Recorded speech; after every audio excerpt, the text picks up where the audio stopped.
I wanted to show you two videos. The first one is on the Pythagorean Theorem, and the second one is on graphing lines. Here's the first one. There's two different situations you can get, and notice that both of the triangles have to be right triangles, which means that they have to have a right angle in it. The Pythagorean Theorem is this: a squared plus b squared is equal to c squared.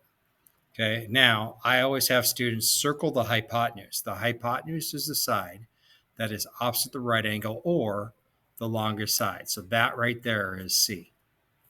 Okay, it doesn't matter which one you call A and B. I'm going to call this one A. I'm going to call this one B. And here we go.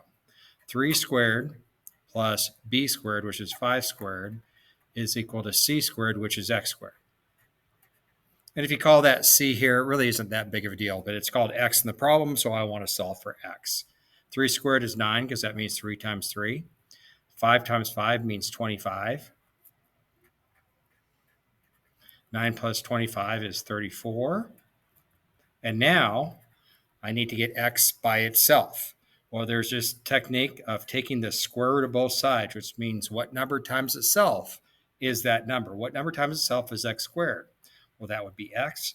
And the answer is the square root of 34.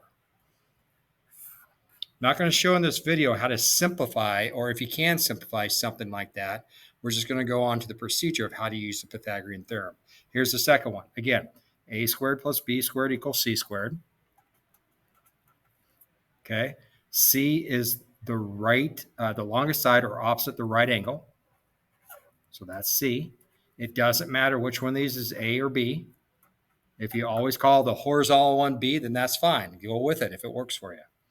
Okay, a squared would be x squared plus b squared, which is the square root of 10 squared, which is odd. And then I have 5 squared, which is 25. I'm just going to write it as 5 squared for now. So then get x squared plus. And now I have the square root of 10 times the square root of 10. Okay, I'm going to have to do this off to the side a little bit. You're going to find that some of these square roots, they actually work really nice. This is the square root of 10 squared, which means square root of 10 times square root of 10. You can actually take those numbers and bring them back underneath one radical sign. And 10 times 10 is 100. Well, what's the square root of 100? Well, 10 times 10 is 100. So it's just plain old 10 without the square root. It's key. It's without the square root. So the square root of 10 squared is just 10. You don't have to show this every time. You can do that much more quicker than that because you're going to realize that the square root of a number, like the square root of 7 times the square root of 7, it's just 7. And other numbers, all other numbers work that way too.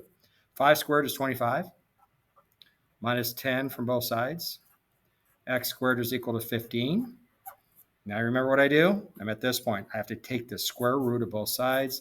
I get x equals square root of 15. And that is my answer to that question. Thanks for listening.